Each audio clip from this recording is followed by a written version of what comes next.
We are back in Photoshop. You guys will notice that my voice sounds very weird. As you know, I've been sick this week, so please forgive me. I'm going to do my best because I haven't found a video of someone else making, or someone else made a video that I like to post for this week. So I'm going to attempt to do this. We're going to start out. I have several pictures open. I will talk more about this in class.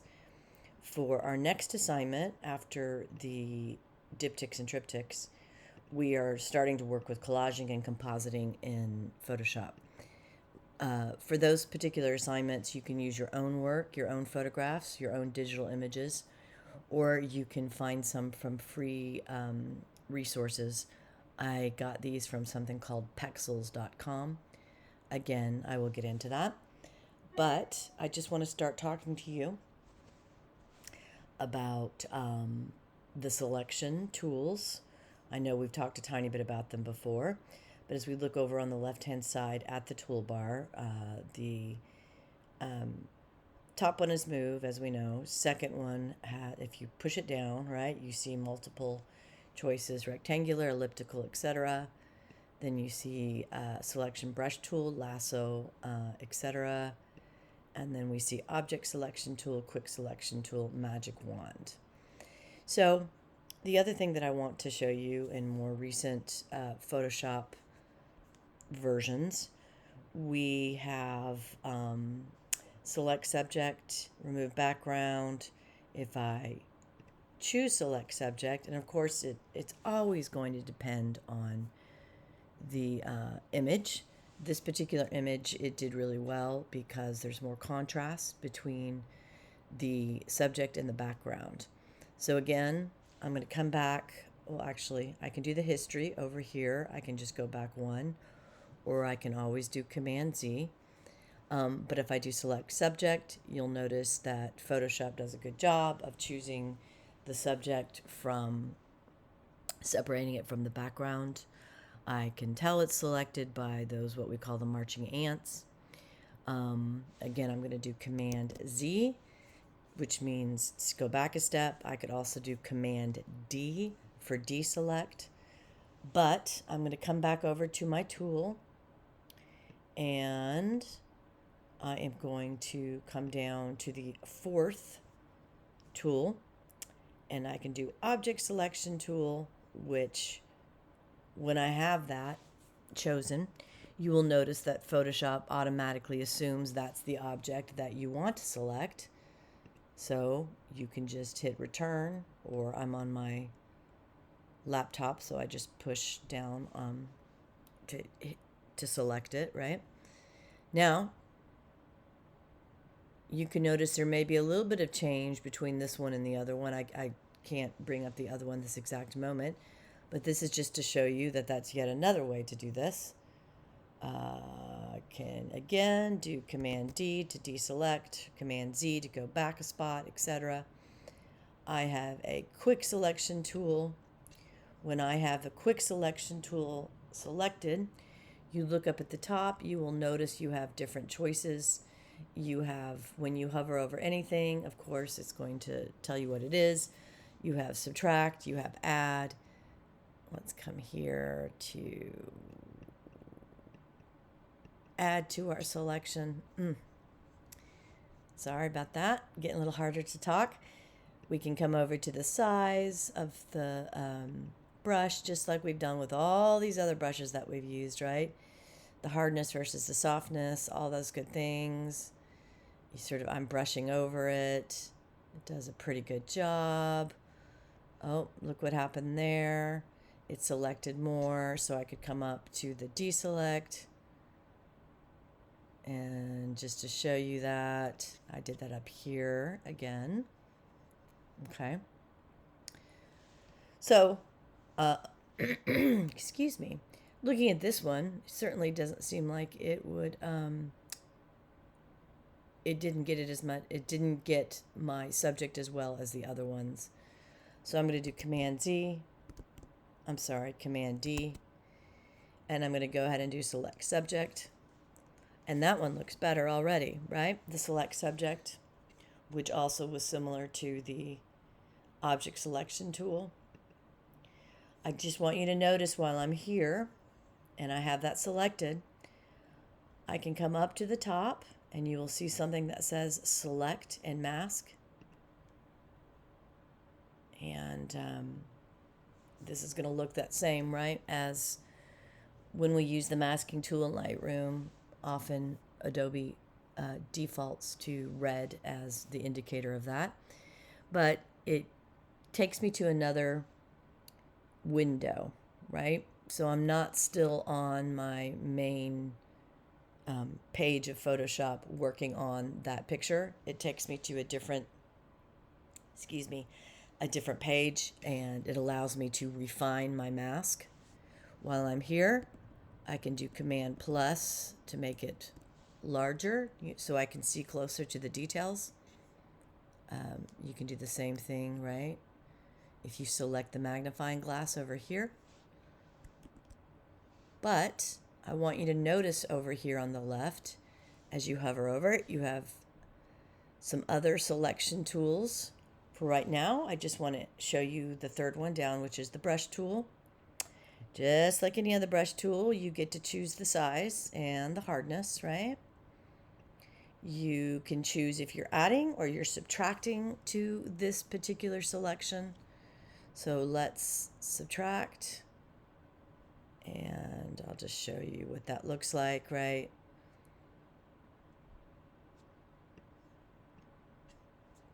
That's fascinating. I'm going to come over to the right. And for now, what I just want to show you towards the bottom, you will see output to selection, output to layer mask, output to new layer, etc., etc. We can just do output to selection for now. Hit OK. And I'm just showing you, right? You're probably not going to want to do that, but you could. But let's say that's what you want to do. That's now selected. The marching ants have selected that. Again, like targeted adjustments, I can now do different things to that. One of the things I'm sure I've already showed you, but I'm going to show you again, is while that's selected, I'm going to go up to copy. I'm going to go to, let's find a different picture. Remember, I can change through here. Change which picture I have selected. I'm going to do black and white, and I'm going to hit paste. Now, I'm going to use my move tool to move her around a bit. I can also use my bounding box to help transform. If you remember from before, we used the transform tool. Okay.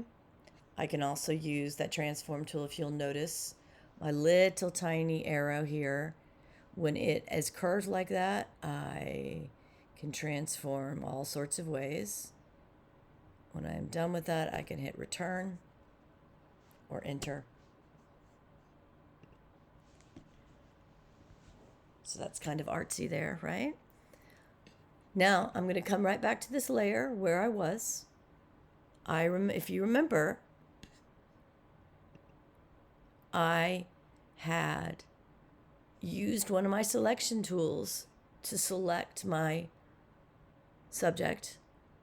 I had then gone and refined my selection because I wanted this very fascinating line to go through. Of course, you can use that to come in and make sure your selection is refined, right? It just depends on what you're trying to do.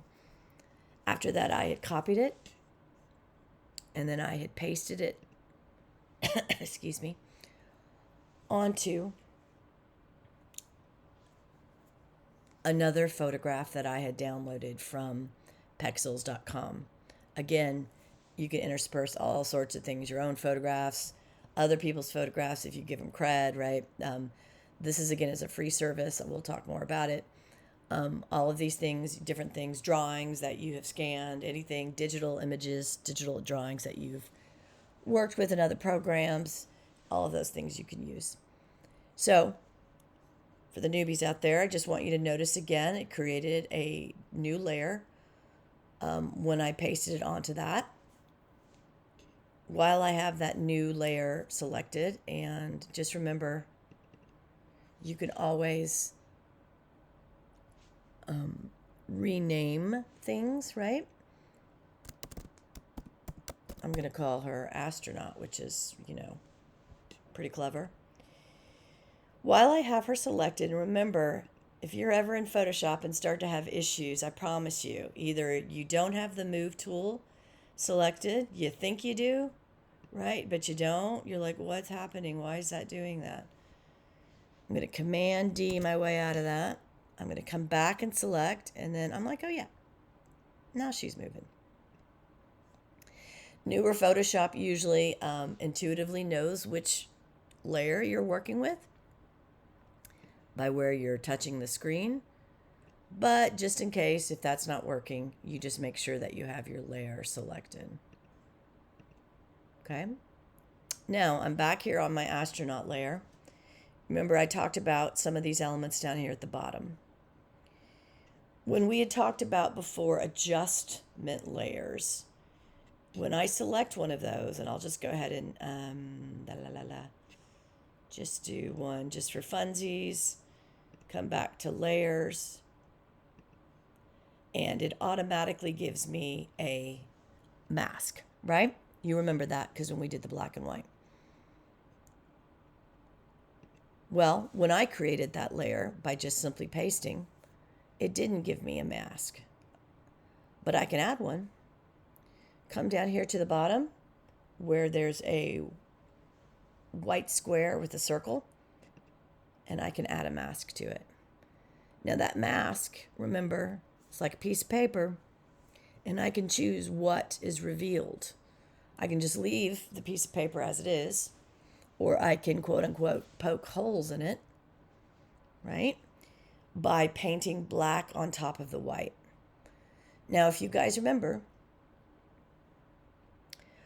I come over to my tools and I look at my foreground color, my background color. If they're not black and white, I can choose the letter D. It will automatically change it. If I want black to be in the foreground, I can choose the letter X. It will bring it to the foreground. I can then come over to my brush, and we all know this by now. I can change the size and the hardness, softness of my brush. And I can come back over, making sure that's selected, right? Not my picture, but my mask. And I can make her go away. Make her face, go away. Right?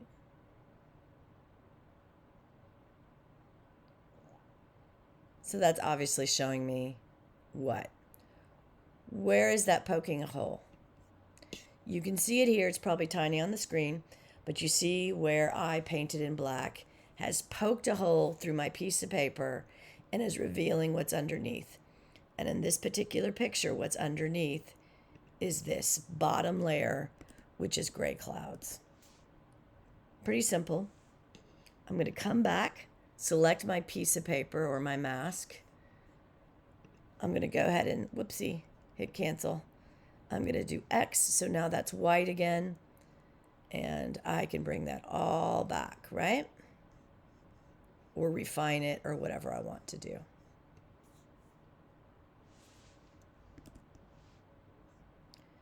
Again, I'm going to select her, grab my move tool, maybe make her a little larger. She's kind of a groovy color, but I'm going to select my vibrance. When I double click it, the properties box comes back up. Remember, they each have different things that they do. Actually, that's not what I want to do. I'm not going to do vibrance. I lied. I'm going to come to adjustments. And I am going to do something that's a little more obvious to see. Hue, saturation. Excuse me. I'm going to hit colorize down at the bottom. And you will notice everything gets colorized. I can change the color. I can change the saturation. I can change the lightness just like we did before. Whoopsie. I kind of like that. Now, coming back to my layers, I talked about this one before. I'm going to show you again. I'm going to take this vibrance one and I'm going to trash it. I'm just pulling it down to the trash, okay? Because I'm not using it. Now, if I want this hue saturation only connected to my background, I can pull it down and it'd be the only thing on top of the background, right?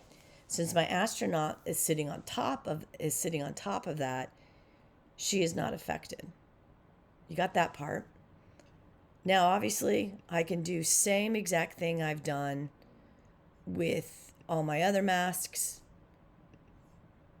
I can, switch that to black. I can come in here, and if you're into, selective color, I could do that, right? Kind of looks like a star behind her, kind of cool. I'm going to come back up to my history, and I'm going to get rid of that. And I'm going to go have it where it all looks the same. I think it looks cool that way. But I think I want to show you, I just want her to be that kind of reddish brown color. So with that selected, I'm going to come up to layer at the top. I'm going to go to create a clipping mask. And when I do that, if you can see that little tiny arrow points down and it's just connected to the layer underneath it. I could still do similar things to this masking, etc. But these are just the beginnings of a tiny bit about selection tools and compositing, more about layers and masking. And that will be it for right now.